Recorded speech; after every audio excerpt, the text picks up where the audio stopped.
नमस्कार। पिछला कुछ दिन में जब सर वो एगो नियम के बारे में सुनत होके जना के नाम बा हिट एंड रन रूल। जना के वजह से जब से 2-3 दिन हड़ताल भी रहल खा। अब मंगलवार के दिन जब से सरकार के साथ में मीटिंग भल जमने के बाद से हड़ताल बंद बा। तो आज के वीडियो में समझे के कोशिश करल कि रूल बा का एकरा जगह पर जो पुरानका रूल रहा उमें का रहा इमें नया का चेंज कल गल बा, कौन चीज़ बा जाने की वजह से ड्राइवर लोग के ज़्यादा इतना परेशानी होता, जाने की वजह से लोग विरोध करता रहो। का विरोध जब से ट्रक ड्राइवर बस ड्राइवर करता तो खाली इ नियम वही लोग बा कि हर तरह के ड्राइवर लोग के बा। तो ये वीडियो में ये चीज़ के समझे के कोशिश करल एकर का सोल्यूशन बा, का लोग ए पर प्रतिक्रिया देता ये भी जाने के कोशिश करल।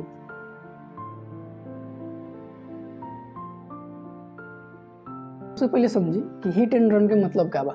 संविधान की भाषा में समझी तो असावधानी या लापरवाही की वजह से वैसे अगर ठोकर लागता व्यक्ति के मौत हो जाता, उसके बाद अगर ड्राइवर भाग जाता तो हिट एंड रन के नियम के अंतर्गत आई। ओकरा अंतर्गत जब से ड्राइवर के 10 साल तक जेल हो सकता आ 7 लाख के जब से जुर्माना लग सकता। ये दोनों चीज़ के जब से प्रावधान बा।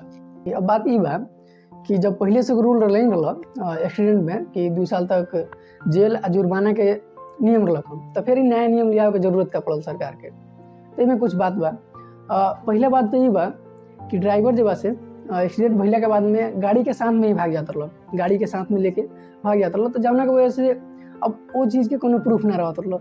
तो पुलिस के भी चाहे कोनो भी अधिकारी के जब से वो व्यक्ति के जाना के एक्सीडेंट भल बा ओकरा के न्याय दिवाओ में, जुर्माना दिवाओ में बहुत ज़्यादा समस्या होता रहा।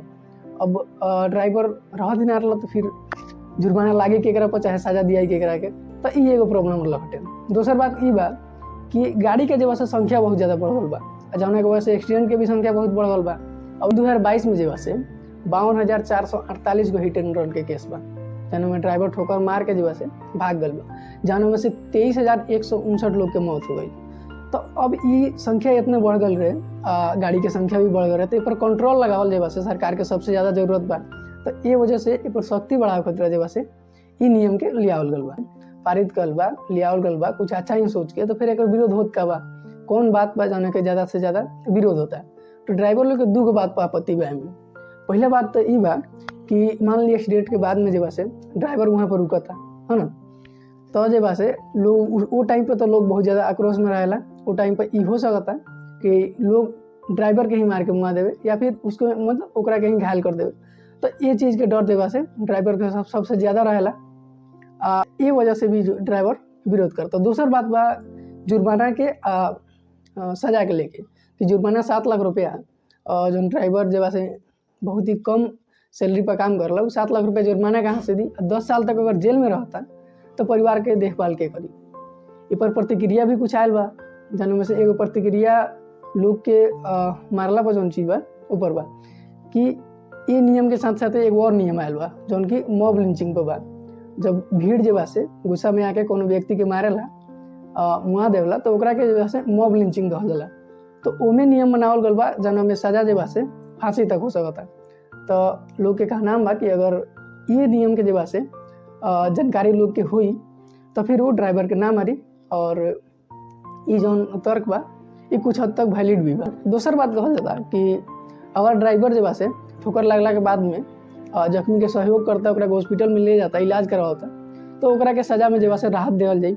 हालांकि ये चीज़ के नियम में जब से कोनो लिखित रूप से जब से प्रमाण नहीं थे। तक के अपडेट ई बा कि मंगलवार के दिन all India transport motor Congress के साथ में जब से सरकार के मीटिंग भइल, जना में ये कहल गई कि अभी ये नियम जो है पारित नहीं किया गया है, और जब भी किया जाएगा तो ऐसी जो भी समितियां हैं, जो भी ऐसे एसोसिएशन हैं जो ट्रांसपोर्ट से जुड़े हुए हैं, उनसे सलाह ले करके ही इस चीज़ को पारित किया जाएगा। तो ये प्रतिक्रिया के बाद में जब से हड़ताल कुछ कम भइल बा, बहुत जगह पर बंद भी हो गल बा। बाकी आगे देखल जाओ कि क्या में अपडेट आवता, सरकार के क्या पर रुख रहा था।